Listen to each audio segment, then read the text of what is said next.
Hello everyone, I came to Naples. I've never been to Naples. It's my first time, but I've heard a lot about this town. And for some reason, it's famous for more than just Neapolitan pizza and more than just Vesuvius and Pompeii, and it's known for its rubbish, its incredible crime rate. Everyone I know that's been here, when I told them that I was going to Naples, they'd roll their eyes at me and say, "Oh, that's the worst place you could choose to go."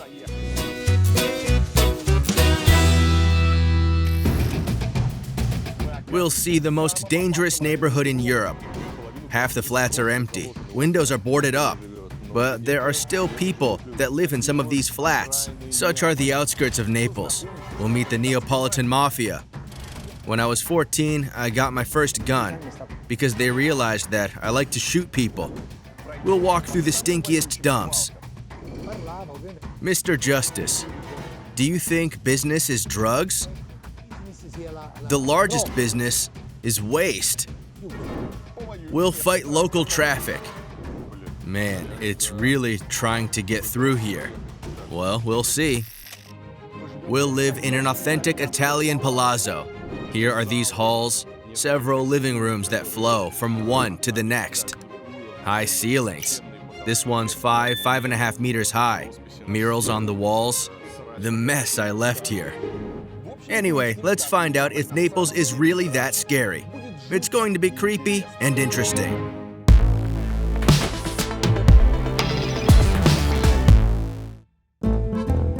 We'll start right from the airport. The airport is a close walk to the center, just an hour's walk to the flat I rented. So we'll take a walk and we'll get to know the city. Let's see what it is about Naples that everyone is freaking out about. And is it really as bad as they say it is?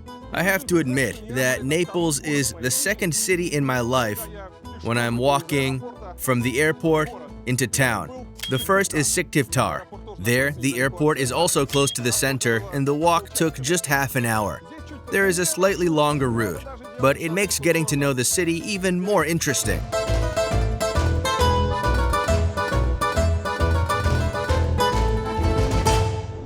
My first impressions, well, it's beautiful.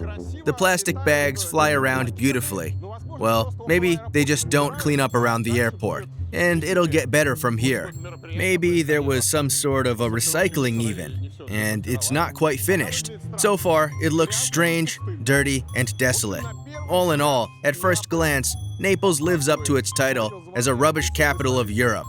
It's quite dirty here. Maybe the city center would be cleaner? Naples is the kind of city when you walk from the airport to your hotel, you intensely stare into the eyes of passers-by to see if they want to take anything away from you. I don't know why. Maybe I've read too many bad articles about this city. Maybe it just feels that way here. But it doesn't look safe. But check out the stunning 4-story houses with courtyards, car parks, glass balconies. Where did I end up in? Tbilisi? Yerevan? Or maybe the Krasnodar region? All my life I've been in a lot of disadvantaged areas, dangerous areas, and you're always being told of the dangers by the locals. I mean, they're mostly good people, and there's always someone coming up to you and saying, "Man, you've walked into the wrong door." That's why you always have to rely on the kind locals who will warn you if you wander into a dangerous neighborhood. At least, it's always been like that for me. In Lyon, in some gangland, in Latin American countries, where they always warned me, and I safely turned around and headed in the right direction. You can't go in there. You can't film there, okay? There aren't even any metal bars on the windows. So except for the mud and rough roads, so far so good. But if there's no car parked on the pavement, it's full of rubbish. And you have to walk around the whole thing, apparently on the road.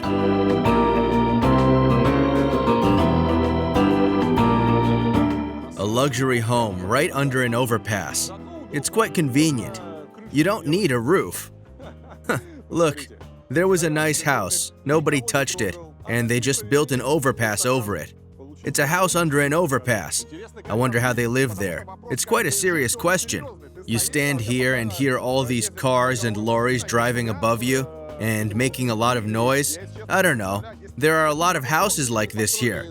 They'll just build an overpass right over residential areas. There's another house behind me. Also a nice cute little house. And if you draw a picture of it on its own, probably someone would even want to buy a flat here. If it wasn't for the overpass, all would be nice and wonderful. But it looks pretty weird like this.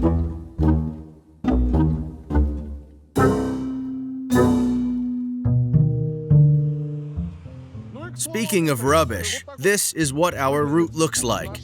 The containers seem to be half empty, meaning they empty them sometimes, but there is clearly more rubbish than there should be. Crossing the road seems challenging. I think we should go for some kind of an Indian option. Just go for it. But they don't seem to give way for us. Let's do it now. Great!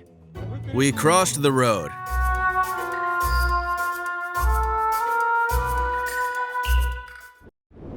Dirty, damaged roads are far from being Naples' only problem. It's not a safe city in general. According to Numbeo, it's the second most dangerous in Europe.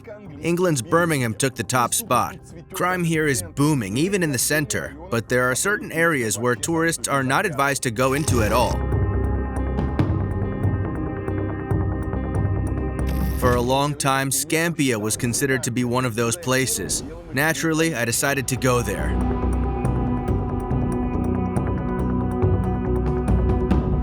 It used to be a village on the outskirts of the city, but over time it has become a Neapolitan residential area. They built tall buildings, huge apartment complexes, wide avenues, and no entertainment, as if by Soviet standards.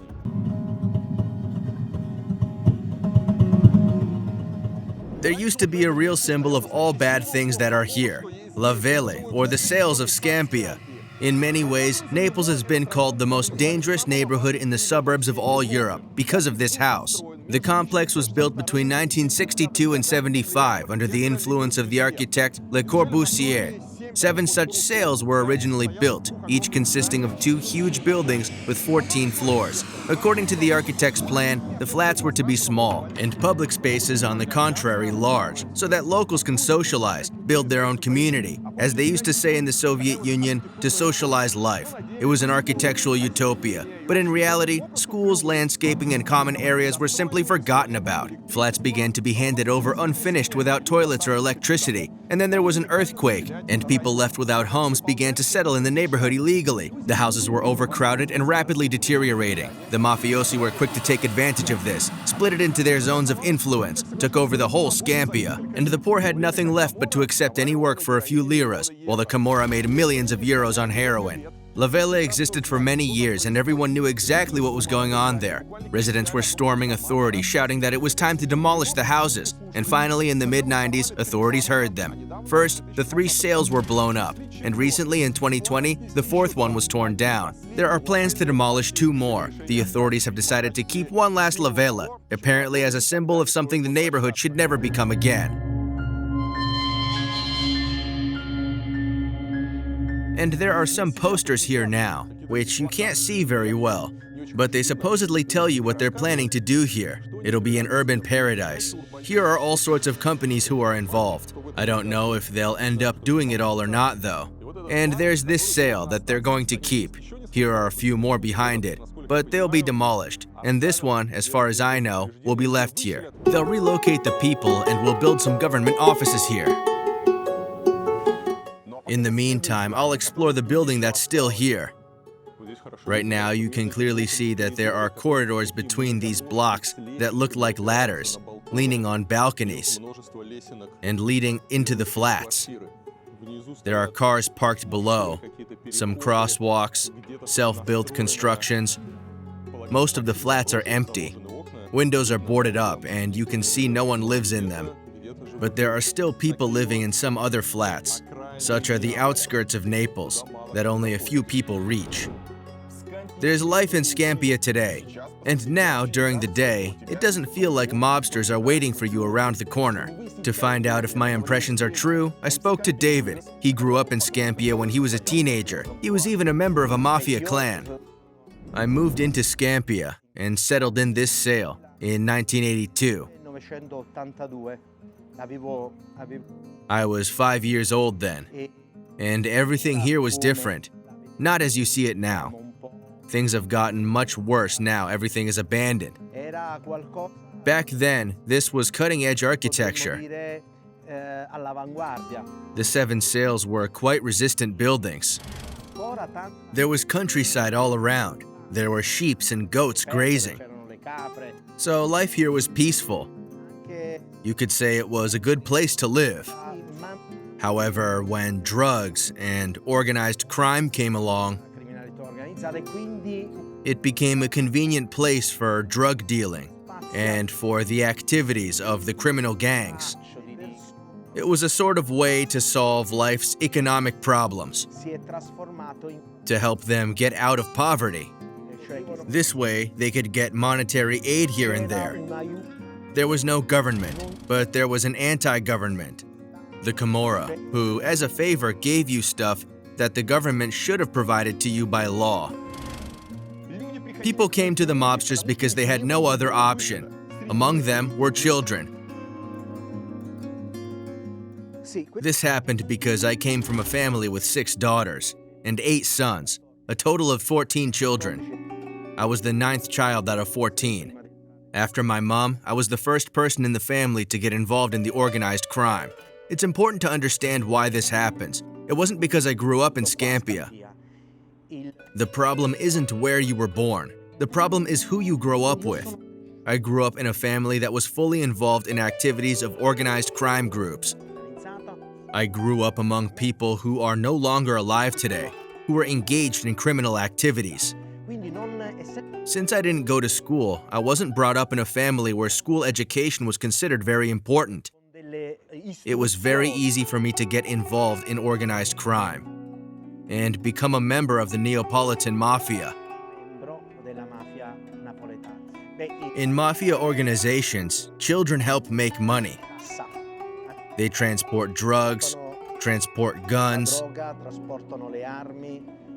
That's what they used me for. I'd carry drugs and guns from one area to another, from one house to another. Sometimes drugs, sometimes guns. So I was a courier. When I was 14, I got my first gun because they realized I liked shooting people. So at 14, I was earning 900,000 lira a day. That's a lot of money. I escaped just in time. A pistol shot shattered the bones in my leg as I was ambushed. But it didn't change me. What really changed me, the reason I left the organization, was education, books, poetry. Poets that helped me are Anna Akhmatova, Mayakovsky, Bukowski, and Christian Baban, French poet.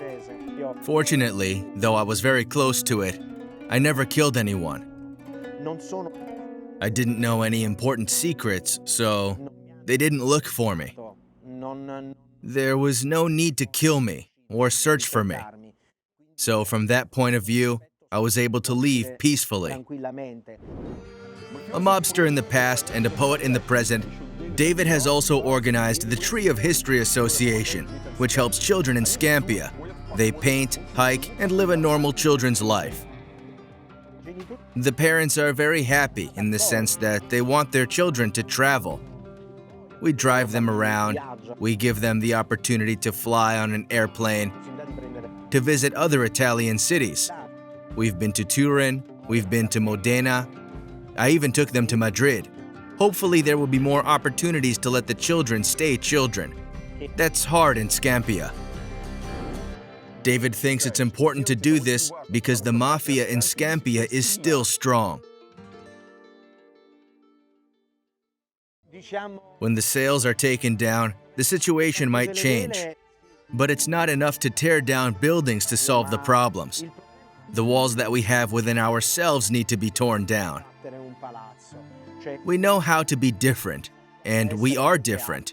That's why there are posters around the city saying Scampia is not just Camorra, in the sense that there's more than that to Scampia, that we live here too, and we're working to make sure that there's an opportunity to make a difference.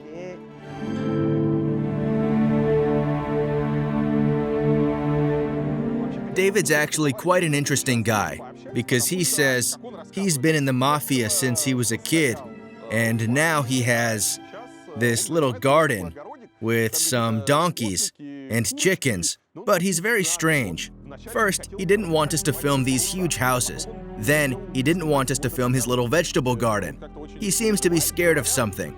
Word is he's having trouble with some local guys, and someone even tried to poison his donkey and his little goats. So it's not all as good as it seems, and he's super quiet and tries not to draw too much attention to himself. The locals don't really like to be filmed by anyone and show you what's going on here. You can even see some posters saying, "We're not animals in a zoo. Don't look at us." People often think that different bloggers, journalists who write about the neighborhood, that they're making money out of it, and they don't really want people making money off them. But in terms of the overall vibe, the neighborhood doesn't seem like a super criminal area, like, for example, neighborhoods in Latin America, where you can smell the danger in the air. All the people I've met here so far are quite nice, despite it being past daytime now. So I don't know. Yeah, there are some suspicious groups of teenagers standing around. Well, I don't know. But the architecture is certainly amazing. Naples can look like this too. They want to give Scampia a new life, build kindergartens, houses, cultural centers, parks, and shops. The last sale is promised to be given to government offices, but experts believe that it is too early to rejoice. After all, if the Camorra was able to take over a suburb once, what's stopping them from doing it again? But we'll see. Maybe I'll come here in about 5 years and we'll see what'll happen here. I'd really like the locals to prove that it's not just the mafia who can thrive in this place. Imagine I'll come here one day and there's an eco park with a cycling lane. The entire city center is a UNESCO World Heritage Site. There are more churches per capita in Naples than in Rome.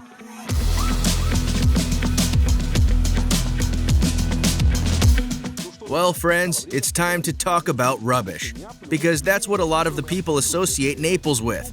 If you go to YouTube and type in Naples, the most popular videos will be about the rubbish crisis.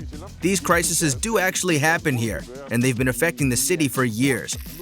But it's really not as scary as YouTube tells you it is. To be honest, when I was planning my trip, I was preparing to see mountains of rubbish. That everything will be littered with these rubbish bags and plastic bottles. But it's more complicated than that. I mean, on the one hand, it's really messy. If you compare Naples to other cities, it is really dirty here, but still not as bad as it looks on YouTube.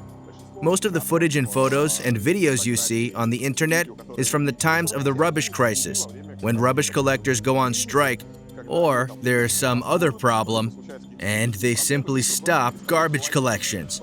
Of course, usually they do clean the city. It's morning now. Yeah, there's some rubbish lying around, like paper and bottles, but you'll agree, it's quite different from what we usually see in Naples on the internet. But notice how vibrant the city is. When you turn into a small street, yes, you'll see all these air cons that I hate. Yes, there's a car parked, but there's more to it. There are these cute balconies, these nice street lamps. It's all very interesting, dense, concentrated, but most importantly, real. So you realize that you're not in a museum, but in a really lively city, with people who use all of this beauty they've inherited from their ancestors. And it's interesting. I'm not sure I'd want to live in a city like that, but you certainly must visit this city as a tourist and enjoy these walks. Naples is one of the most interesting cities, and we're going to explore it today.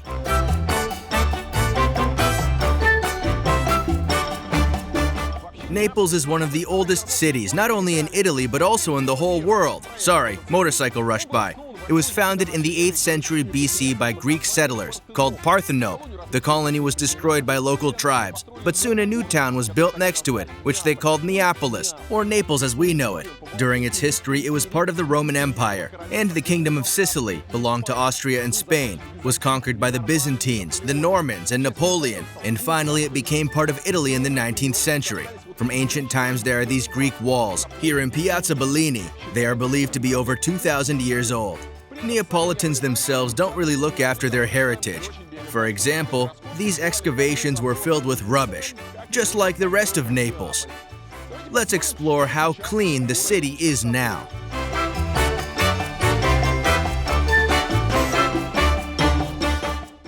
Just like in Rome, people don't really look after the city here. This is what an underground entrance looks like in the city center. And mind you, these glass walls aren't just full of graffiti, they're also smashed in places. Every second glass panel is smashed. And there's this web of shattered tempered glass. And that's not a design feature. There's supposed to be an elevator. And judging by the smell, it's combined with a toilet. Not at all pleasant. And this is not an isolated case. Here's another underground entrance, and it looks the same. It's dirty. There are some drunkards, drinking or taking drugs, I don't know. Looks like we're in the US. It's all full of human waste. What a lovely Naples. You can see that the mayor's office doesn't really look after it all. Well, maybe they clean these glass panels once a year. Talking about rubbish again, look at these bins right in one of Naples' central squares that are also overflowing with rubbish. People don't throw rubbish in the bins anymore. They throw it next to them. Sometimes it's neat and tidy in the rubbish bags, but sometimes wind and wild animals burst the bags, and the rubbish is flying through the square and nearby streets. That's where all the dirt comes from. And next to it there are some cafes, restaurants, monuments. Basically the historic center of Naples.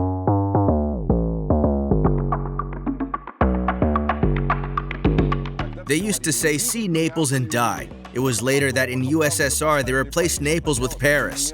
Today, they say that Naples got the worst of all things in Italy, and it's the capital of one of the poorest regions in the country. To get to the bottom of how this happened, I met with Marina. She has lived in Naples for 10 years, works here as a tour guide, and knows everything about the city.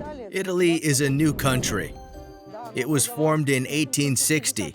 And in fact, for a very long time, Naples was the capital of the Kingdom of Sicily, a separate state that occupied a vast territory, everything south of Lazio, including the island of Sicily.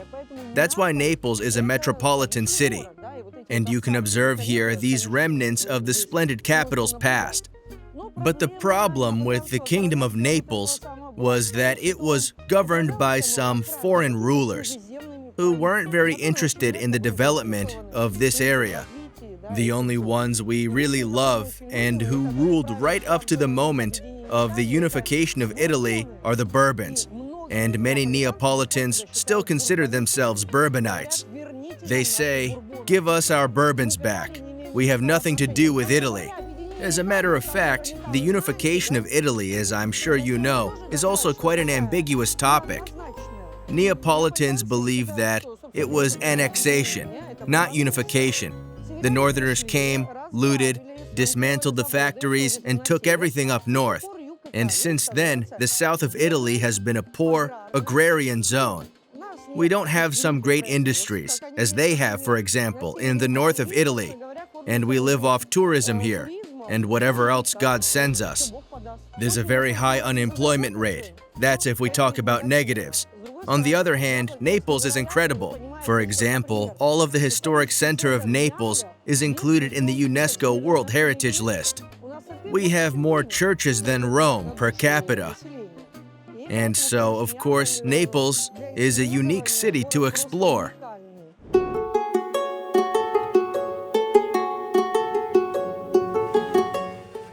When Italy united, the north began to develop and the south became poorer. A terrible famine came here. People began to immigrate en masse. The government was obviously not coping with the situation. Then there was a mafia. In Sicily, there was La Cosa Nostra. In Naples, Camorra. It's a typical story. When the actual hierarchy doesn't work, an alternative one appears. If you can't get a piece of bread from your king, you go to someone who can give it to you. So the mafiosi gradually subjugated the city, and rubbish collection too. And I'm going to show you one of the proofs for it.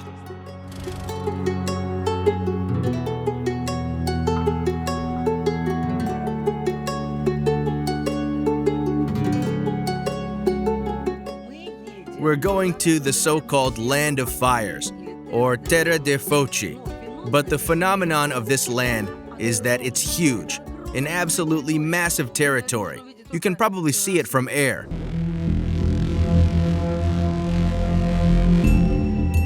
We've already seen the rubbish in the city center, but that's just the tip of the iceberg. The rubbish problem in Naples is much worse. It couldn't be dealt with for decades. There's even a term, Neapolitan waste management crisis. These words became particularly loud in 2007.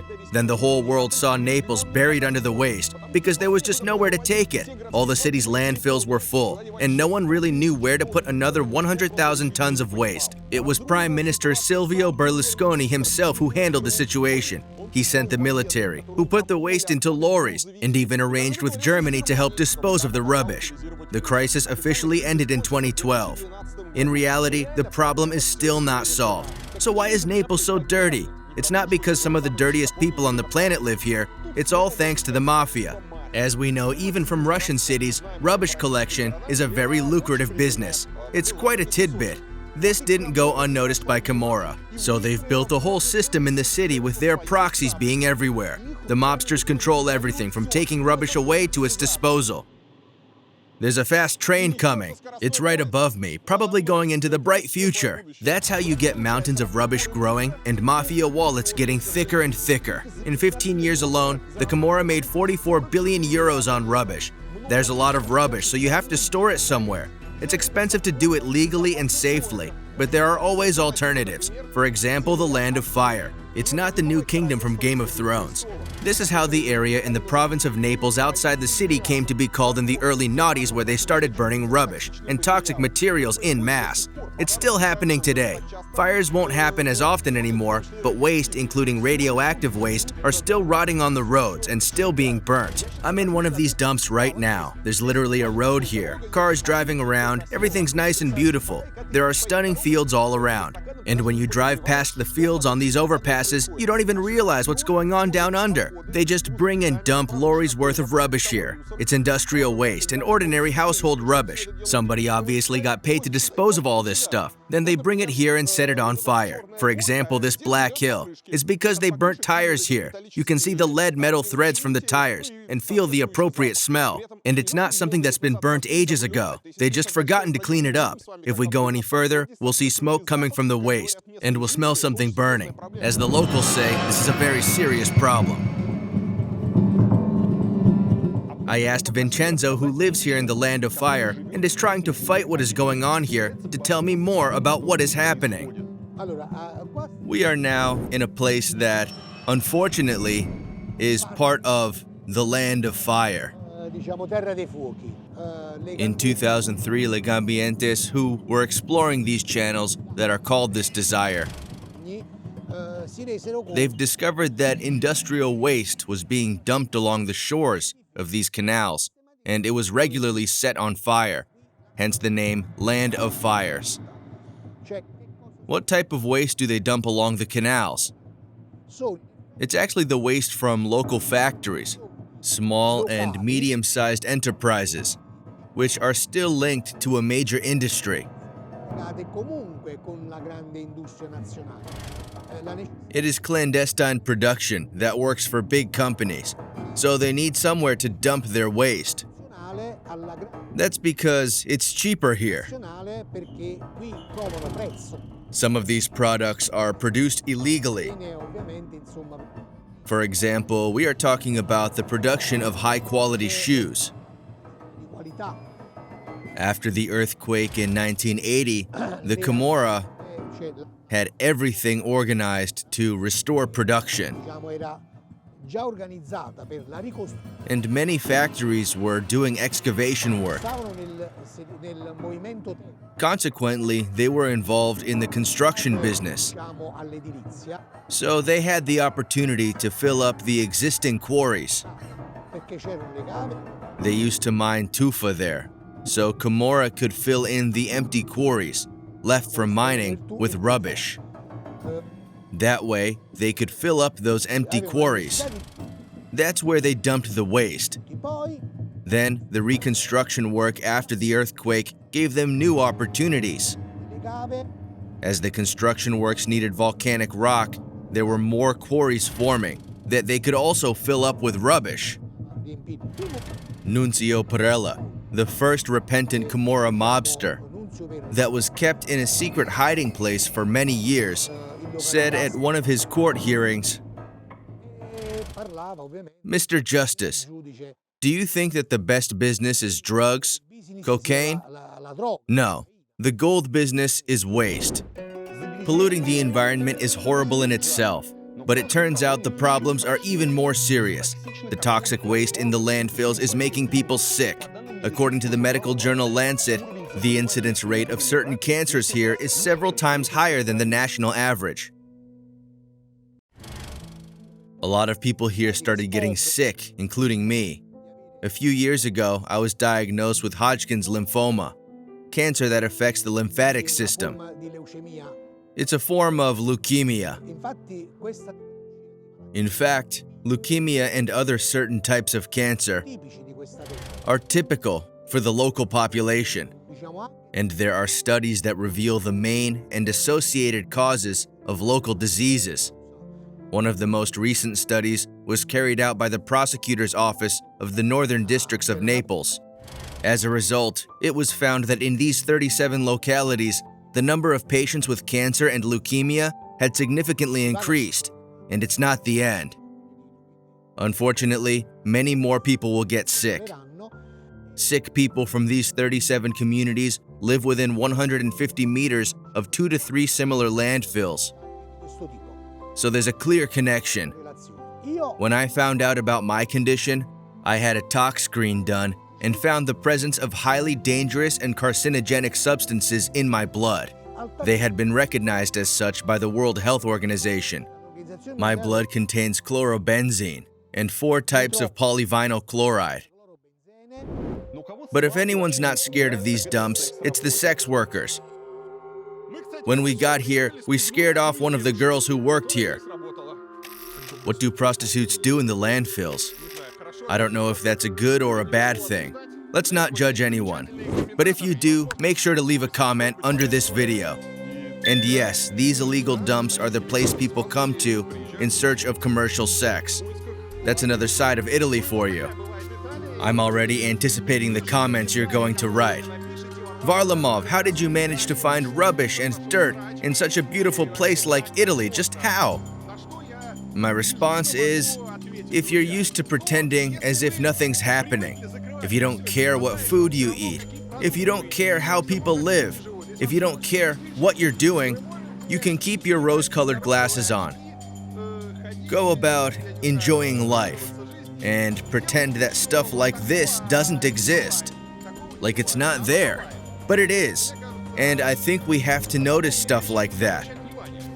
We need to identify these problems and try and solve them. And even if they're not, at least when you come to Naples and order some nice vegetable salad, you'll know that this salad probably contains some remains of this rubbish. Perhaps the lettuce will come from these beautiful fields.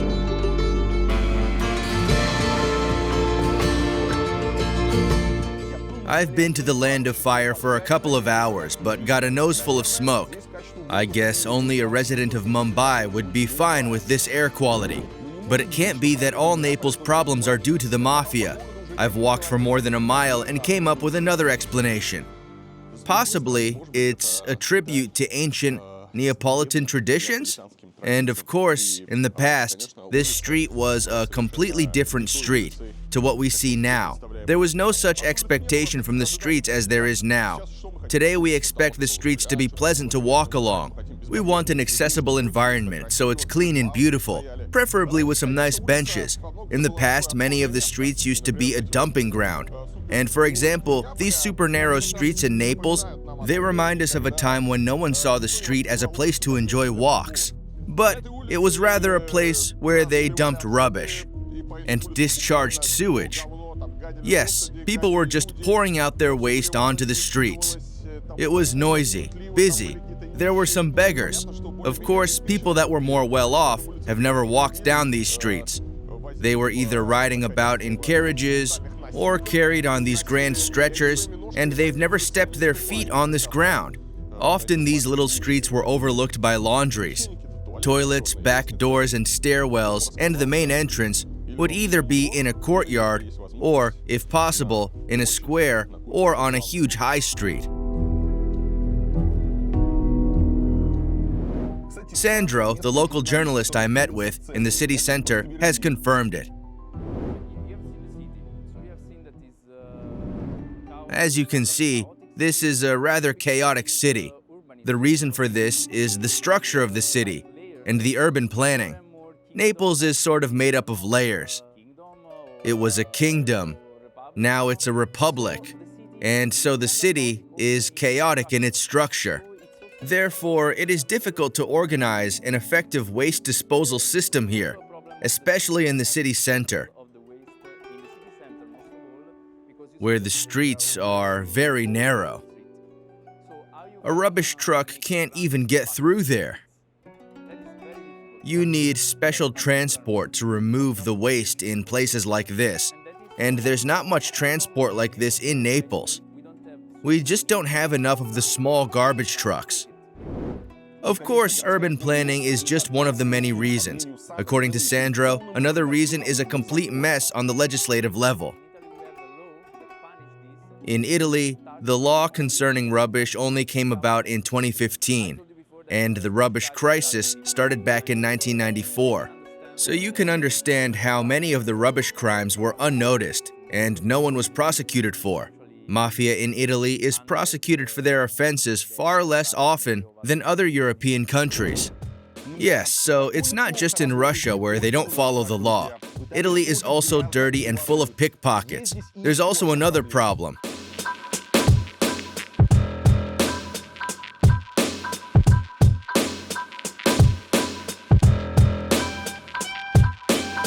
There were always a lot of immigrants in Italy. This is the third largest country in Europe in terms of immigration, after Germany and the UK. More than 5 million foreigners live here, and they make up almost 10% of the country's population. Of course, 5 million is just the official figure, but no one really knows how many illegal immigrants there are in Italy. Italy has the largest number of migrants from Africa. They're sailing here on everything, from old rusty ships to rafts put together with duct tape and string. So not everyone manages to make it to the shore. Those who are lucky enough to make it here then siege the refuge aid centers. There were 100,000 of such immigrants last year alone. Naples is no exception. Migrants seem to love it. I'm quite close to the central station, and literally the first thing you notice on this city square is a huge number of immigrants from Africa who live here. Some of them sleep covered in blankets near the ventilation shaft, and they wash up and go to the toilet here too. Most people just sit and wait. I don't know what they're waiting for. Work, help, or just, I don't know. They're just resting here because they live somewhere nearby. Look at this wonderful square near the rail station. Somebody's asleep here. But on the whole, by Naples standards, it's pretty clean. I thought it would be worse. This guy's just relieved himself right here, wiped himself off and moved on. It's all good, but the guys who live here, they use the ventilation shaft grills as toilets, so all their waste just goes straight down there. And they probably think it's a good solution. The problem is that waste goes down ventilation, so there's ventilation grills in the square, probably leading to a car park or the underground. And people's waste just goes straight down there. And the guy who's just relieved himself now got a water bottle and is sat there brushing his teeth in a bush. So all these guys live here, use this square as a toilet, And that said, everything looks wrecked. It seems someone smashed the glass of the elevator leading to the car park. Here's the playground. Again, there's graffiti and some sort of inscriptions everywhere around. Well, again, I can't say it's a terrible train station and a terrible station square. I've been to train stations that looked far worse than this. Yeah, there are quite a few migrants from Africa here who live and shit here, and it's not really nice. But in terms of overall vibe, it's just like any typical rail station. Yeah, you can't say it's a European station. There are cleaner and better railway stations in Europe, but still, as you know, the railway station and the square next to it aren't the cleanest places in the city because there are a lot of random people. People come here, but never stay for long. There are lots of migrants who have probably just come to Italy recently. There are lots of pickpockets, so railway stations are often a problematic city area. And the train station in Naples is no exception. And here they ask you not to leave rubbish behind. There's a sign that says you can't litter here. As you can see, this sign isn't very effective. And there's a whole camp with migrants who live here. We see tents, piles of blankets, and nobody touches them. They've cleaned the street around the tents, but nobody touches the migrants.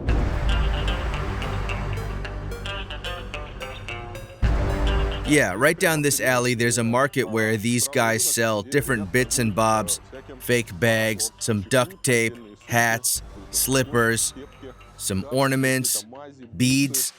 As I understand that a lot of the products that are here are from Africa.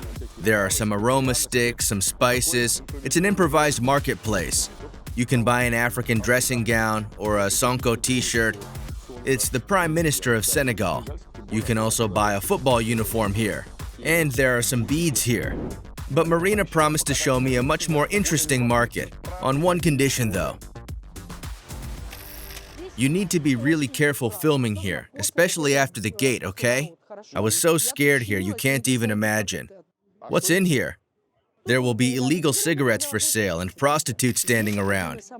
Here's one of the oldest fish markets. It's very bright and colorful. Is that where they sell the illegal cigarettes? Yes, it is.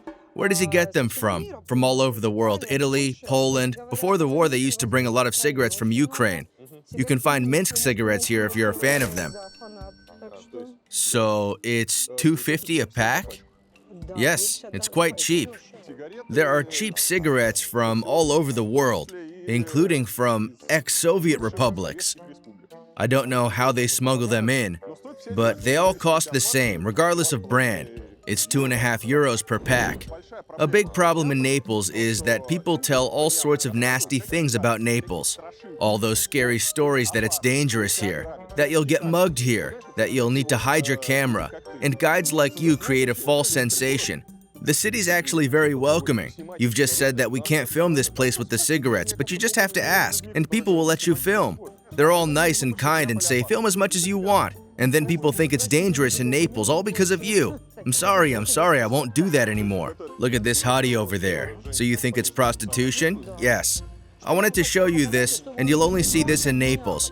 Do you know what this is? That's a funeral announcement. You'll see them everywhere. So this man died at the age of 63. He gave his soul to God, and now the whole city needs to know about it. But only in Naples do they write their nickname. His nickname was Sorricillo. It's a dialect. I don't know what the translation is, but the girl said it means a boss or something like that. There you go. Sometimes these nicknames can be quite funny. Daddy, for example, she says. Does this lady work here? Yes. I'm not afraid to walk here. I'm not scared. But you see, I have a bag over my shoulder. I don't have anything expensive on me. So I'm kind of just a regular European. But as you know, there are some people who take their best on holiday, and later they suffer because of it. Well, if you're vigilant, nothing will happen to you here. In fact, Neapolitans are quite hospitable people. Very, very kind. Naples has a higher crime rate than almost anywhere else in Italy. There are indeed signs of crime everywhere in this city, even in the most touristy neighborhoods.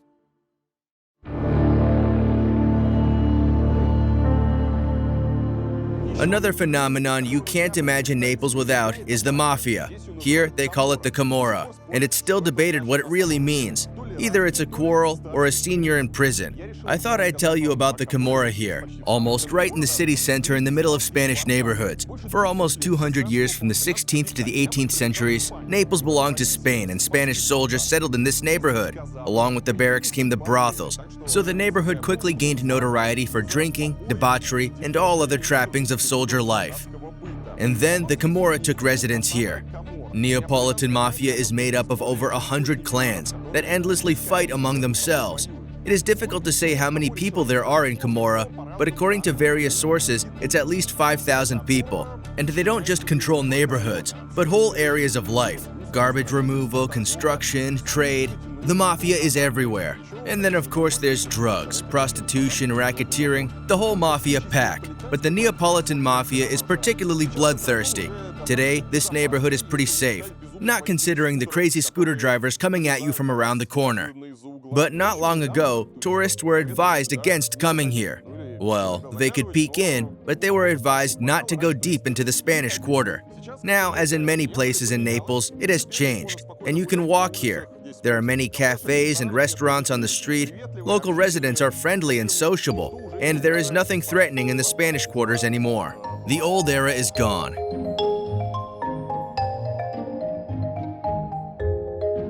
Let's see how people live in the 21st century in the center of Europe. The Europe everyone wants to go to. Look at this senior sitting at the entrance to their apartment. It's a small, tiny apartment. You see? Yes, it's a small apartment. A small room. The entrance is only to the bathroom and the toilet.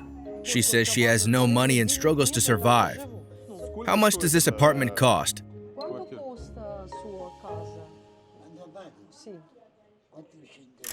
400 euros per month. 400 euros for renting this apartment on the ground floor? Sometimes when passing through the Spanish quarters, although many are afraid of them, a senora can say, "Come in, I just made coffee, do you want a drink?" Look at this altar. Surely you have seen them where you've stayed. They are called windows to heaven. These are votive altars. They are built by the family that lives here, and there is an image of the saint and photos of deceased relatives. In fact, just recently, we had a raid in the Spanish quarters, and they demolished such altars that were built for the Comorists, because often they are also deified. And these altars, they hide weapons and drugs. We have a separate type of bucket. They are called opanar in Neapolitan.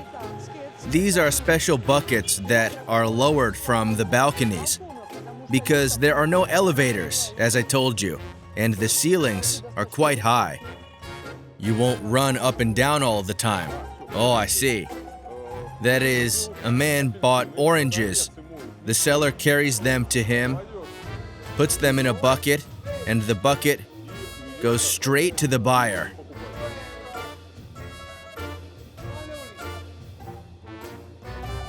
I almost got run over by a motorcycle again. So what is interesting is that this guy drives along narrow streets, people from the window shout what they need, and the seller gets out of the car and sends up their goods. That is, to buy all sorts of fruits, oranges, tangerines, vegetables, and other products. You don't even have to leave the house, because everything will be delivered right to your window, in this case. 1926, you see here, is the date of the founding of the Naples team. So it's also related to football? Yes, and these blue plastic ribbons, or rather what is left of them, is just the celebration of the cup that we won last year. So everything hanging here is from last year? Yes. You can't even imagine. You couldn't see the sky past these ribbons. It took several thousand tons of plastic to make them. What does Naples smell like? It would seem it's such a dirty city, as everyone says, but it smells like fresh, clean laundry. Alpine freshness, washed, clean laundry. Yes, it really smells like fresh underwear, because there is much more laundry than garbage. They somehow solved the problem with garbage in the city center. Again, you can see that not everything is perfectly cleaned, but there are rather small pieces of rubbish that are here because there are no rubbish bins.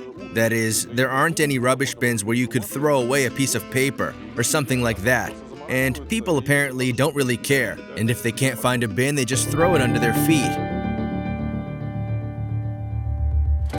After all, the mafia times in Naples have not yet passed. In addition to, so to speak, the adult mafia, there is also a child mafia in the city, the so-called baby gang. These are teenagers who for the most part hooliganize and commit petty thefts.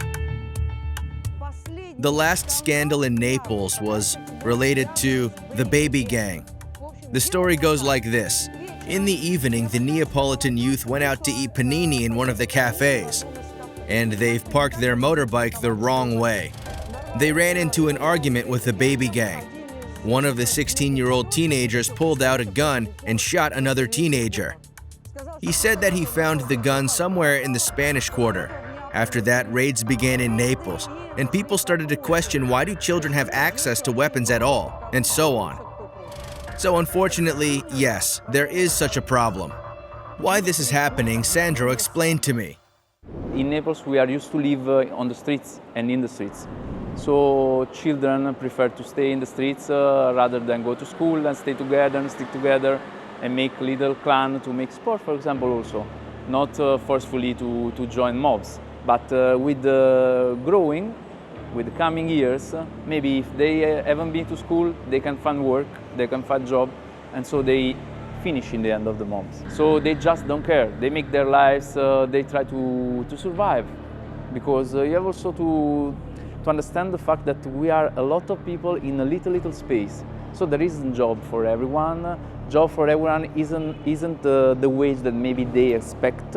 So they prefer not to work, or better maybe make more money in less time, like selling drugs or join the mob, because the mob gives you the wage, and the wage maybe that you want. What happened in Scampia 40 years ago is still happening now. Teenagers just need money and go where it is easier to get it. They go there and even drive there. Everyone drives motorbikes here.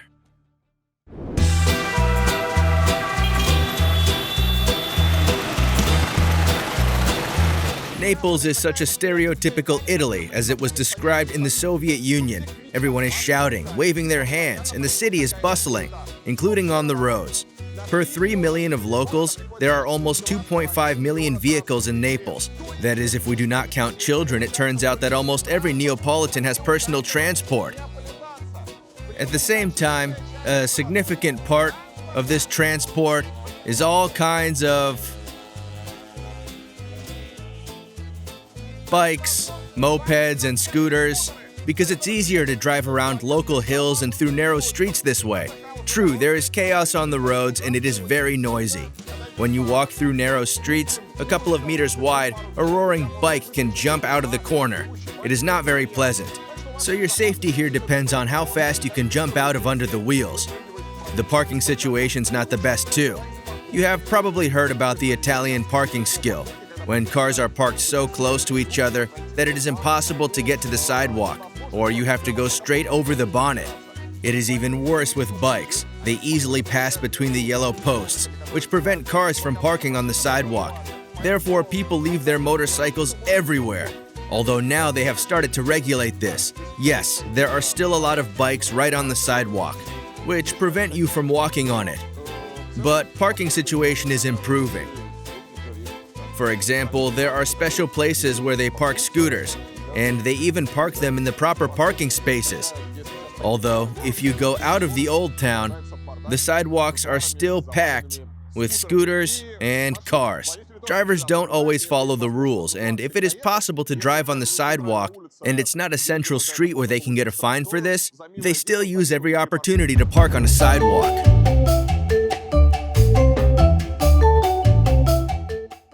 But the locals do not pay any attention to the inconveniences that the city presents to them, unlike me.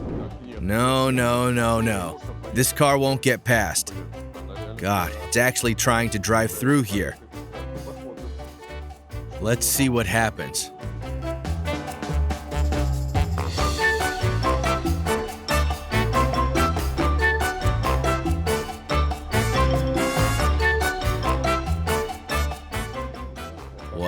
Yes, cars are trying to drive through these narrow streets.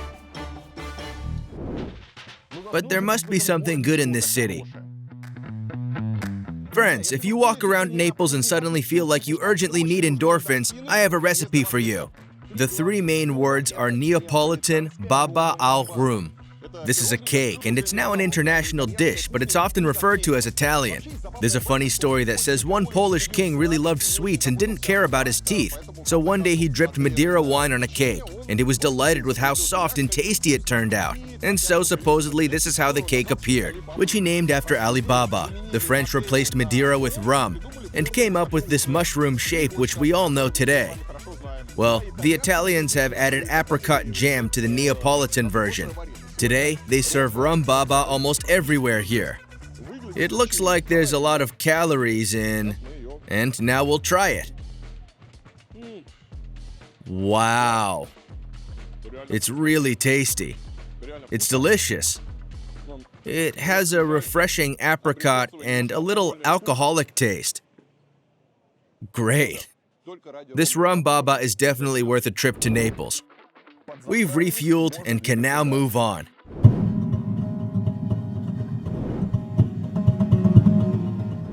When you decide what to see in Naples, Google gives you a list of like 20 areas in the city that you should avoid. Very kind of them, no? And I am right in the middle of one of these areas. Now I am in the Sanita area, which translates as health, which is quite ironic.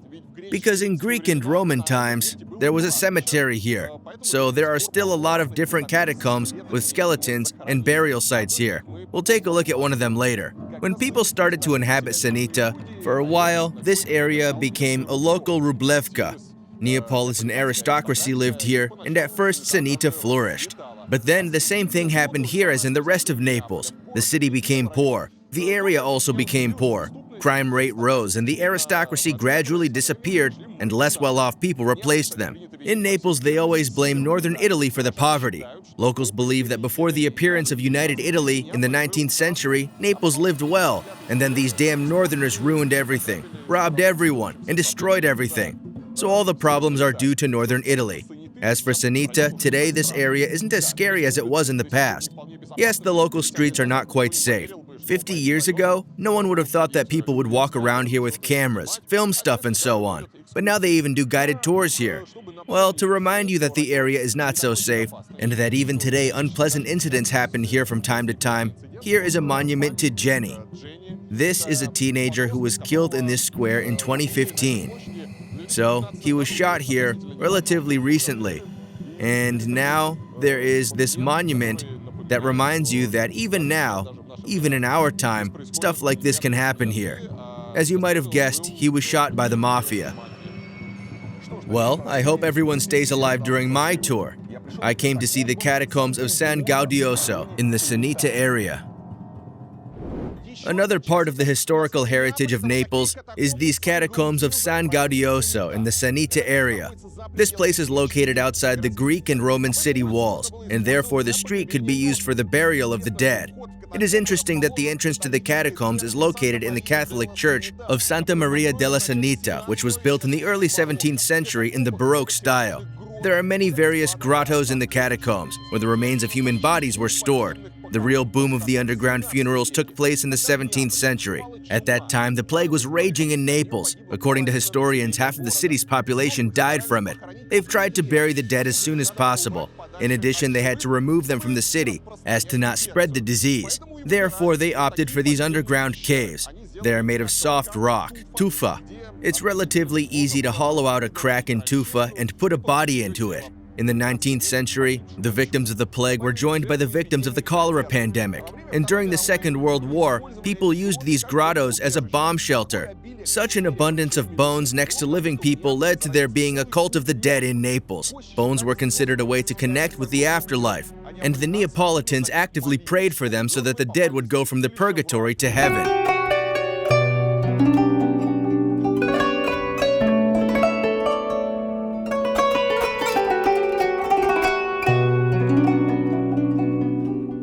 We have already talked about the Neapolitan Mafia. But there is also a tourist mafia. For example, one that makes you wait for an hour for a tour to the catacombs, takes money for this, and then stops you from filming inside. Of course, they didn't warn me about this in advance. Yes, you film here. They've just said I can't film as well. So to hell with them with these tourist traps. Let's better go and see the local god.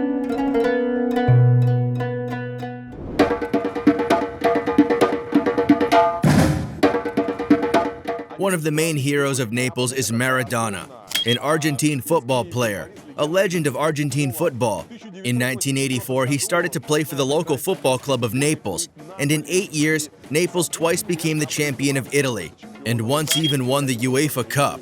They worship Maradona here, for several reasons. First of all, it's because he chose Naples, even though when he came here, he was a well-known footballer. In 1984, he was already a football star, and he could have chosen any other club, but he chose Napoli, which is a great honor for the locals. And of course, the success that he brought to the club. Well, he's a god, yes. For the locals, for the Neapolitans, Maradona is a god. And behind me is an altar dedicated to Maradona. They make altars for him. They sell souvenirs and magnets with his face on. He is depicted on the walls. There is an unreal amount of graffiti in the city with the image of Maradona. His portraits are literally everywhere. And I even have the feeling that here in Naples, Maradona is bigger than even in Argentina. That's how it feels. This is a really unique story. In 2020, when Maradona died, the locals were mourning. They see him as a god here. He's often depicted with a nimbus, as a saint. He's a real star, a real hero, and the most popular and common image here in Naples is that of Maradona. Here's the most popular graffiti with Maradona. It is located on this house in the Spanish Quarters. It appeared back in the 80s when Maradona played for Napoli. And since then, this graffiti has become a place of pilgrimage. A huge number of banners, paintings, all related to Maradona. And of course, they sell Napoli t-shirts. They have number 10 on, because it's Maradona's number. Here's a whole exhibition of works. Maradona with wings, Maradona like this, with a nimbus. That is, you can see some crazy number of works with Maradona on. There's a Maradona for every taste. He's even depicted as a saint. Here, of course, is a cafe where you can buy chips. Chips with Maradona and a number 10 on. It's Maradona's number. And here is the very altar where people come. It's the altar for Maradona.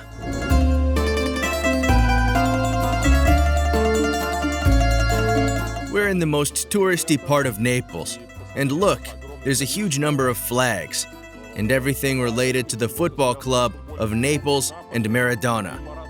If you look at the souvenir shops, we see tons of football accessories everywhere.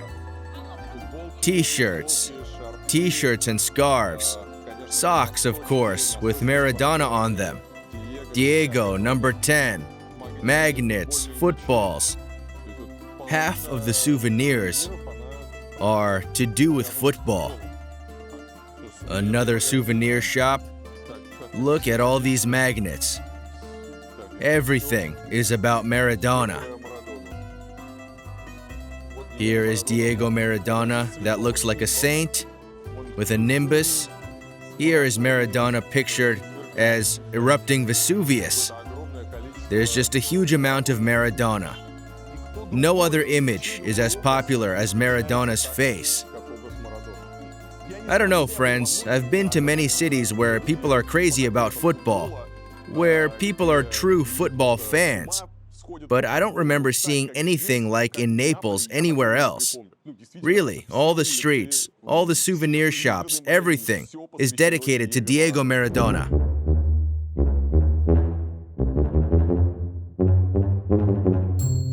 It was the 80s, and the Naples team played with the Verona team. The Veronese are terrible nationalists. After the unification of Italy, they still do not believe that the south of Italy is truly part of Italy. Therefore, there were banners at the match saying, "Naples is not Italy, Naples is Ethiopia." "Die from lava of Vesuvius," "the lava of cholera," and so on. In Naples, there was a cholera epidemic in the 80s, and for a very long time, people called Neapolitans cholerax. The banners were extremely offensive. The Neapolitans tolerated it all, but there was another match at the stadium in Naples, and of course, they couldn't have let Verona get away with it. And what do you think they did? During the match at the stadium, there was only one banner saying, there were only two words, "Juliet is a whore." This is how Neapolitans answered the Veronese. Football fans aren't messing about here. You can't imagine the city without them, and you can see a fan drawing literally on every wall. And as for me, the problem with graffiti in Naples is much worse than the garbage crisis. Well, in theory, behind me is some kind of tourist information stand, where I think they should have information about this amazing church I'm standing in front of. But due to a huge number of stickers and graffiti, you can't read anything. If you don't look up, it seems that we are walking along the endless wall of soy in Moscow, because it smells of urine. There's graffiti, some other strange smells, people, and it's not very pleasant. But if we look around a little, then we see an amazing ancient city. In fact, this is the contrast that holds Naples together. A mailbox. Everything is dirty. I don't even want to stick my stickers here. In such places, Naples is a bit like some other cities. For example, Alexandria in Egypt.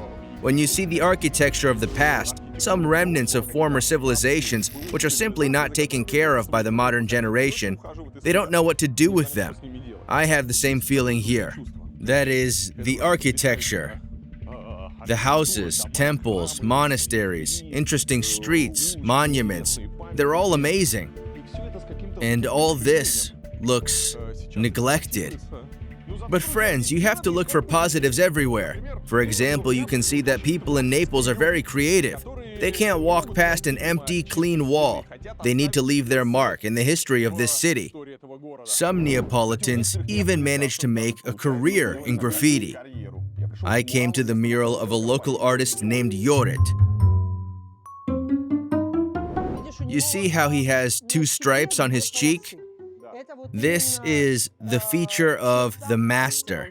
He paints everyone with two scars on their faces, and he himself has two scars on his face. Well, Saint Gennaro is the patron saint of Naples. Look, he is always depicted in mitre with two blood ampules. This blood is diluted 3 times a year. I understand that you are far from religion, but for Naples, these religious moments are very important. And a lot of things in Naples are connected with Saint Gennaro. 30% of boys born here are called Gennaro, or January. It turned out that Jorit, the artist who drew this graffiti, recently created another mural in Naples, a portrait of Dostoevsky. I couldn't ignore it. I found Jorit and agreed to meet with him. I have to find out where the Italian artist's passion for Russian literature comes from. The first thing that I did was to create this mural that was the face of Dostoevsky, because it's one of my favorite author, Russia writer. So for me it was natural to do this. Even before that the special operation start, they started to talk shit about Russia. So I started to think about something strange, something was a move, you know, because in the past Italian people, also now, the Italian people was a big fan of Russia people. Even now, less, but even now many people like Russia like Italian people. So I started to see that slowly the world, separate the world, Russia and Europe in this part. For me, it's all together. We are one people, we have to talk, we have to create a bridge, cultural bridge. And I think that the mural could be one of this bridge. Could, but I don't know if... Okay, your government, they support Ukraine in this conflict. Yeah, I know. What about common people? What do people think about this war? The normal people, the proletarian, the people from the street usually don't care a lot about this situation. It turned out that Yorit promotes Russian culture not only in Italy, he's been to Russia as well. Have you ever been in Russia? Yeah, 4 times. 4 times. Yeah. I painted Gagarin the first time in Odintsovo, and then the second time I did Assange, and then I was one time just a tourist, and then now I did children from Donbass in Mariupol. You've been in Mariupol? Yeah. What do you think about it? It was a really strong feeling because Mariupol was almost not completed but destroyed in some part. So for me it was the first time that I was in a country that was, war. Who invited you to Russia, to Mariupol? How it happened? It was government or? Yeah, kind of. Kind of government. What kind? Somebody call you from? Yeah, no, I have many friends in Russia. Many friends from Yeah, Russian, yeah, Russian yeah. government. From Russia, yes. So they invite you and Yeah. they pay you for this work. No, they don't pay me. They don't pay. No.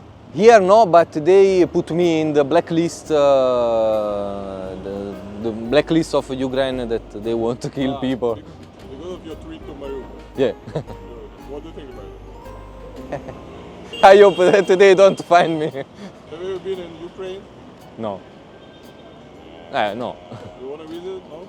I can't because Maybe in the future after. if they put out of this list, but I don't trust a lot Ukraine now because that list is not so quiet. It's a little. I don't like to say in this list. But you work with Russian government. No, I work with people that make a project on street art. I don't know where they take money. But here also the government give the money for street art. So for me it's the same. If the government gave money for street art, I think it's good. But they always leave me the freedom to do what I want. They never tell me do this, do that. That's how it works, friends. While the Russian authorities deprive us, foreign agents, of income, they give freedom of expression to foreigners. Well, as long as this expression is within the party line. They say we will kill you, we will, on social media, but not like one, like hundred of people. They organize themselves with Telegram chat and they attack people. It's Ukrainians. Yeah. A lot. When I did Dostoevsky, because I was to make Gagarin. With Ukrainians, I think the main problem is that you visit Mariupol, because Mariupol. No, but they start before. Well, friends, what a desire to protect Russian literature can lead to. But I actually wanted to talk to Yorit about art and find out what he thinks about Neapolitan graffiti. So it's difficult to separate street art and graffiti writing vandalism. It's quite the same. So there is no border between vandalism and art? No. Okay. Imagine I'll take a pen and cover this with my text. Right. It will be. I will not like it. Or it will be vandalism. What? No, but it's a kind of respect. I do it for 20 years in Naples. So the people know me, I know everybody that make graffiti in Naples, so nobody will do it. I mean, you don't see any problem with this text, with this graffiti in the center of Napoli? If it's on historical walls, I never did it. But if it's somewhere that, the problem is that who did this graffiti, who make tags? Angry little boy. So they don't have nothing. I grew up not here, but in another part of Naples. You have no choice. You have criminality or drugs or nothing. So I did not criminality, I did not drugs, so I started to make graffiti everywhere. In some way you have to find your future. So the people make graffiti and don't make criminality. It's a better way to do something different between something really bad things and something that is vandalism but is also art. So for me graffiti saved my life. So for many little boy, many people can save their life and make something different to criminality. As you understand, I don't agree with Joret's views. But he is right in that connection between Italy and Russia is strong. At least it was.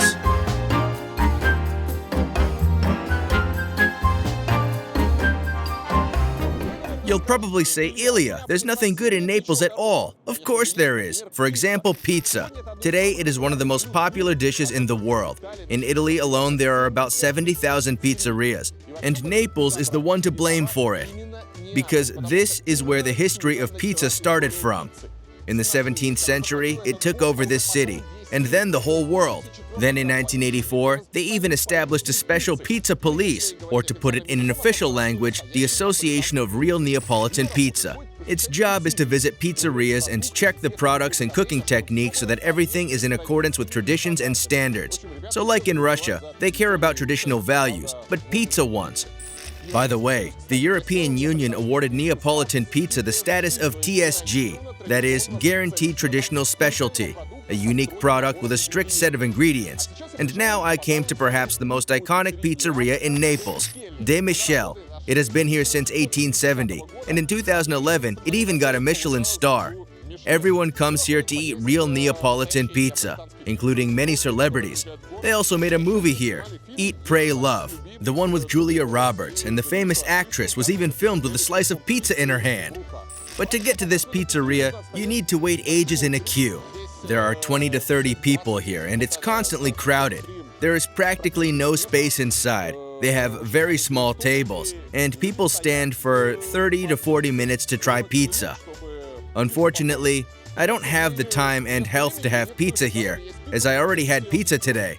Therefore, we will just look at the legendary pizzeria and go on to explore Naples further.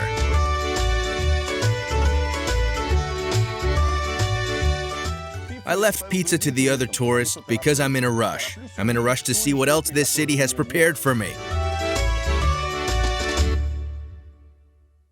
Naples has not always been poor and dirty. This city also had a golden age. In the 13th century, the French monarchs began to rule Naples. The city has changed, and its center has become a symbol of prestige and nobility. In addition, Naples has expanded. By the 16th century, it was only inferior to Constantinople, the capital of the Byzantine Empire. Literally every royal dynasty has left its trace in Naples. The Aragonese, the Spanish monarchs, built a system of streets and defense structures in the center. The Bourbons, a dynasty from France, added magnificent churches and palaces and made Naples the largest European capital, along with London and Paris. The city was rich. The center of Naples was full of luxurious buildings, and now it is on the UNESCO World Heritage List. After all, almost everything, mansions, churches, planning of streets, has been preserved since the royal times, though some of it is decaying and is now impoverished. Since 2007, they've started to reconstruct the center of Naples. The European Union has allocated 100 million euros to the city for these works, but researchers today report that one or another structure may soon collapse. Well, I hope this does not happen. The mayor of Naples recently assured that 10 more reconstruction projects will be completed next year.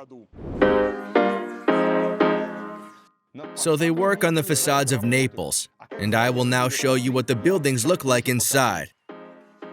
We have already seen what luxurious Neapolitan houses look like from outside, and now let's take a look at the apartment. If you come to Naples, I'd recommend you to rent an apartment on Airbnb, because you'll experience these great buildings from the inside.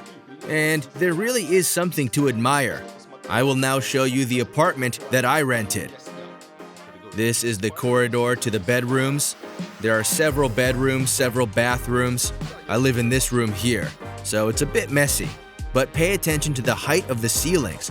The ceiling is 5.5 meters high. Here are the bathrooms. Of course, all this has been recently renovated. The apartments have decreased in size. They used to be bigger. Here's a small kitchen. And note how we can enter the courtyard here. Actually, courtyards are very typical for Naples. This courtyard looks like a well. There's often a parking lot below or something. Near the stairs, they usually built an elevator shaft like here. Here's a small laundry room on the balcony. Yes, they've done a lot of extra works here, so it doesn't look like the original building. Before, of course, all this was much cleaner and tidier. But most importantly, of course, look at these halls. There are several living rooms, and one flows into another. Again, high ceilings, 5.5 meters high. Paintings on the walls. The mess that I left here. Another living room. Just look at the ceiling. The doors have paintings on too. I don't know how authentic and original it all is, but the apartment does look and feel luxurious. So you walk along it, and one living room flows into another. It's a 2-bedroom apartment with 2 baths. I guess about 4 people can live here. There are 3 or 4 living rooms, and these luxurious high ceilings of 5.5 meters. And it only costs 200 euros per night, which is much cheaper than a hotel. And most importantly, you will live in a real Neapolitan palazzo. You will be able to feel like a proper gentleman living here. And when you enter the apartment, you see an article welcoming you to the apartment. It tells you about the history of this place. Previously, this was the entrance to the apartment.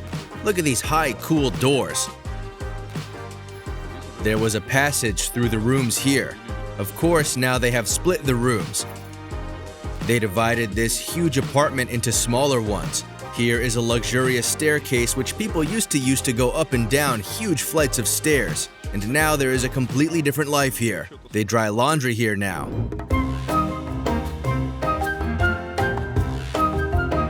The room tour is over. Let's go back to the Neapolitan streets.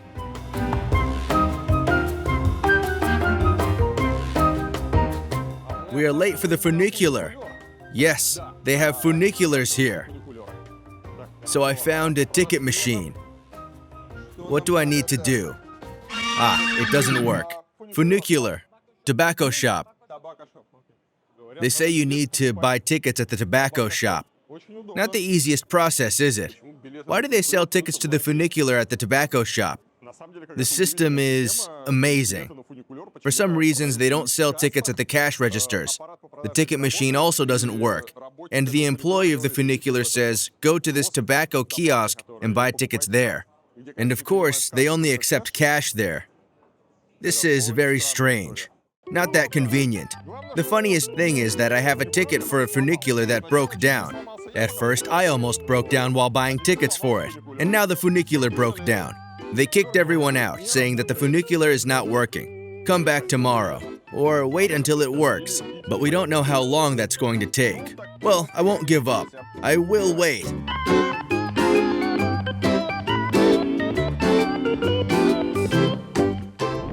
Napoli is a city with a lot of hills, and there's even a funicular here to make your way up a mountain. And it's not just any random mountain. Rich people live at the top of that mountain. Yes, it's not like there's just garbage in Naples. They have some cool areas too. Let's go and see them.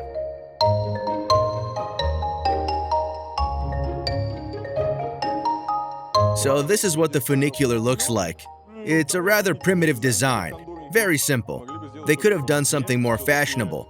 After all, they are Italians. And Italians are famous for a good, fashionable design. But there were not enough designers for this funicular. All the designers went to work for D&G and Ferrari. And they've left funicular looking like a garbage can.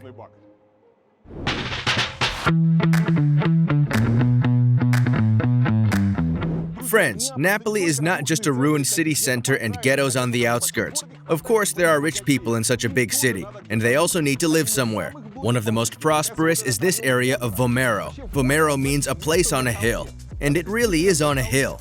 The thing is that in the 17th century, an epidemic of cholera occurred in Italy, and the local moneybags realized that it was dangerous to stay in the city full of sick people. So they quickly put the golden carriages and rushed to build their estates here on the hill. So to speak, on the Olympus.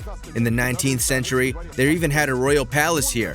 Vomero is still considered an elite district. Among other things, you have excellent views of the Gulf of Naples here, and you rarely meet illegal migrants on the local streets.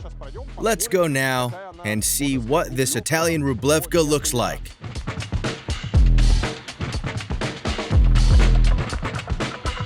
And what do we see here? We see clean walls. Wow. It turns out there can be clean walls in Naples. That's if you climb the funicular to the top of the hill. It's crazy. I can't believe it. Clean walls. A clean map which is clear and readable. Wow, this Naples is completely different. Not a single inscription, not a single piece of rubbish. It's like a new world to me. How is this possible? I don't understand. It's very strange. I suppose that the guys who create a mess down there, they just can't climb up the hill. Perhaps there are some checkpoints when you climb up the hill. Perhaps they stop them when they get on the funicular. I don't know. But for some reason, the top of the hill is amazingly clean compared to what is happening below. Of course, there are some stickers, stuff like that, but nowhere near as many. This is quite interesting. Since there's a steep slope here, they've built an escalator here so that it's easier for people to climb up. It's just a small escalator that compensates for such a steep slope. Oh wow, it's a completely different city. A city with clean walls. There are clean walls here. A clean building. I don't even want to go down. Yes, the first thing that amazes me in this area is the cleanliness. It's really very clean here. There are clean walls, clean windows, clean lampposts. There are no garbage mountains around the garbage cans. Wherever you look, there's something amazing here. This is some completely different Italy. A completely different Naples, not the one you expect. If you teleport a person here and say you are in Naples, they won't believe you. They'll say you're lying. It's dirty and cramped in Naples. But no, it's not like that here in this area. By the way, I can't say that there are any particularly luxurious stores here. There are ordinary international brands, Zara, Lego, Timberland, but pay attention to the state of this building. There are no such buildings down below. It's beautiful here. Look at the state of the courtyards. Instead of the parking lots and some kind of moldy walls and laundry lines, everything is clean and neat here. Here's a beautiful door. Looks like it's new.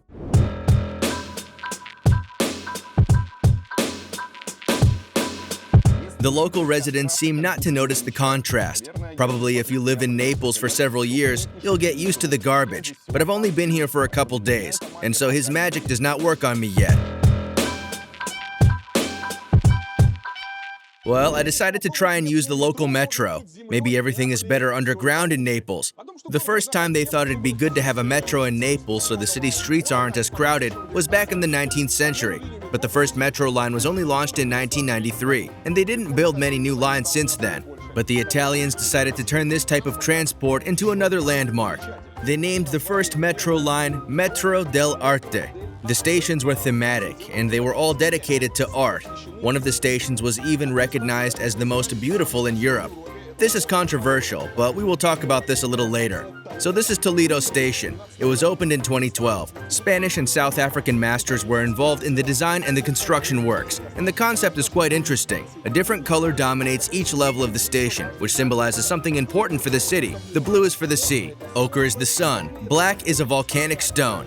But how easy is it to use the local metro? That's a hard question, because there are big problems with navigation. It's actually quite difficult to understand how many lines there are in Napoli Metro. The full metro lines are lines 1 and 6. There's also 2, but that does not belong to the local metro, but to the Italian railway. That is, it's an inner-city train that runs along the underground sections of the city, and not actually a metro. There are also lines 3, 4, and 5, and they are reserved for some other types of rail transport. It's hard to tell exactly where these lines are located and what kind of transport runs there. So it's like they say in a joke, the subway in Naples is stupid, but beautiful.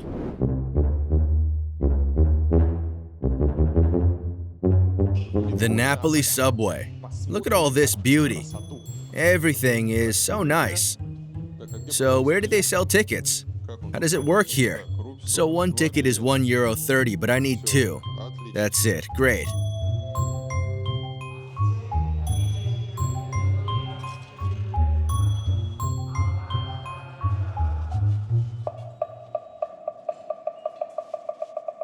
Where do I need to go? I don't understand where to go. People are running somewhere. Maybe we need to run after them?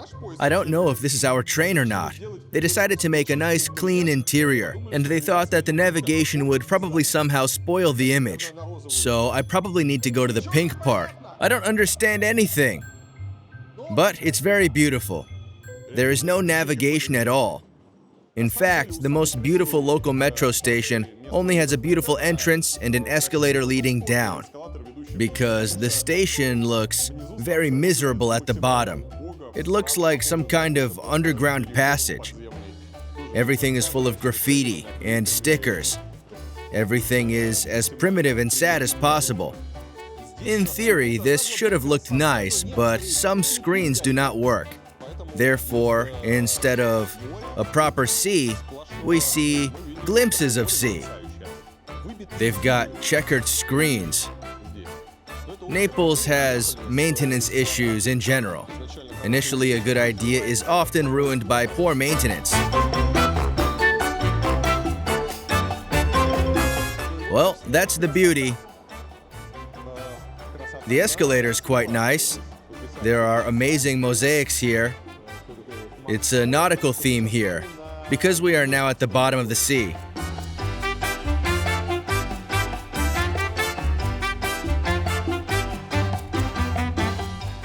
When you go up the escalator, it feels like you are ascending from the bottom of the sea to the top. You see the sun, and the sea ends. Here's a border of some sort. These look like coastal rocks.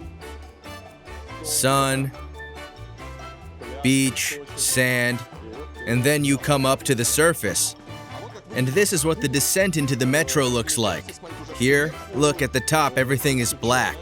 This symbolizes volcanoes, and they have an ochre color. This symbolizes sand, and then there's the sea. And when you reach the platform, you're at the bottom of the sea. And what do we have here? Here you can look into the very bottom of that sea. It's like a little glass dome with a lamp inside. Well, this is what the Toledo station looks like, which some consider the most beautiful metro station in Europe. This happened with the help of American journalists who created a metro rating. And I don't really agree with them. And I think I'm not the only one. Because unless you know that this is the most beautiful station, you won't notice it.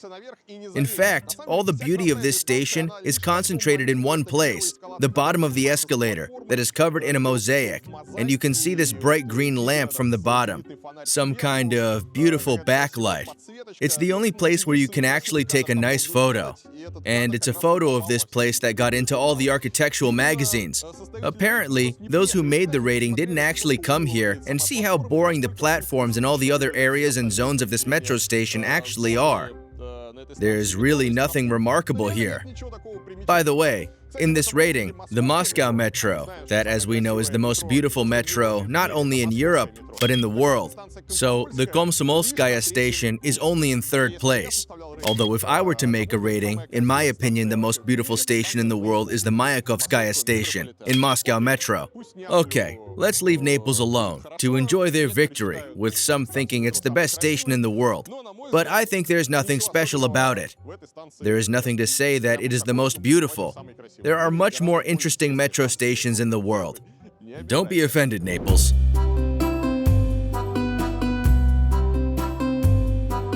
It seems like I'm starting to like Naples.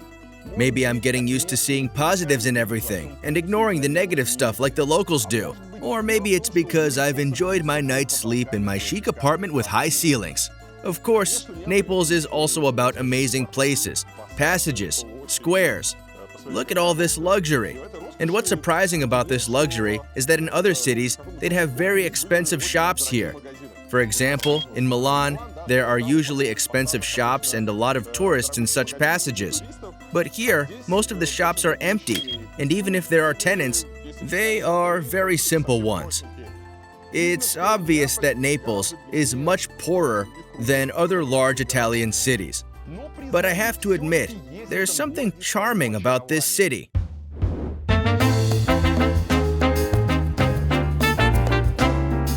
Look at these amazing streets of Naples. If you move a little further away from the city center, you'll see wide sidewalks, trees. Look at this little market where they sell incredibly appetizing fruits and vegetables, strawberries, tangerines, eggplants, and everything else. It all looks very tasty. Here's a fish market stall with beautiful white fish, shrimps, some other fish, and shells. And then, bam, a gas station. Why not? Diesel costs €1.77 at this gas station. This gas station looks like a bus stop. It's a tiny little gas station. And while you're refueling, you can buy yourself a panini, dessert, or a small pizza.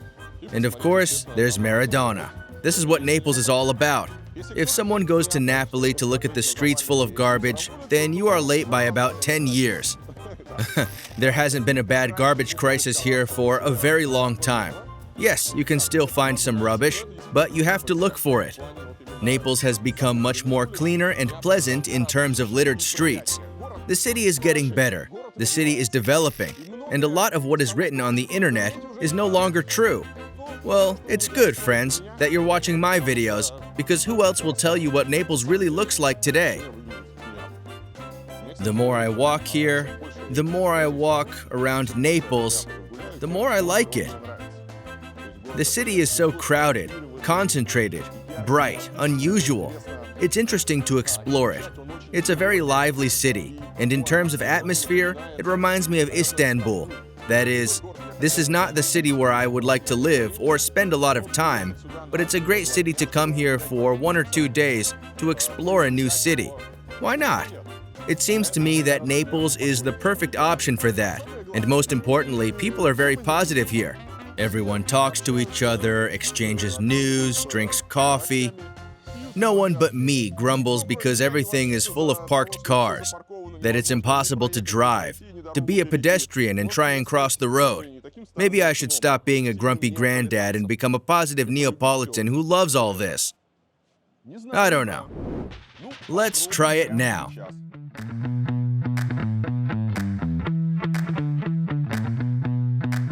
Look at this amazing street that's probably been recently renovated. They widened the sidewalk, made protective posts so that cars do not park on the sidewalks. It's all very beautiful and nice. And here is an example of how they deal with recycling here. There are rubbish bins outside of the house, and there's even a concierge sitting there who makes sure everyone sorts the garbage properly. Because if someone puts the garbage in the wrong place, then they'll find the whole house. This city is absolutely wonderful. And the truth is, there are a lot of things to praise Naples for. This is the conclusion I came to.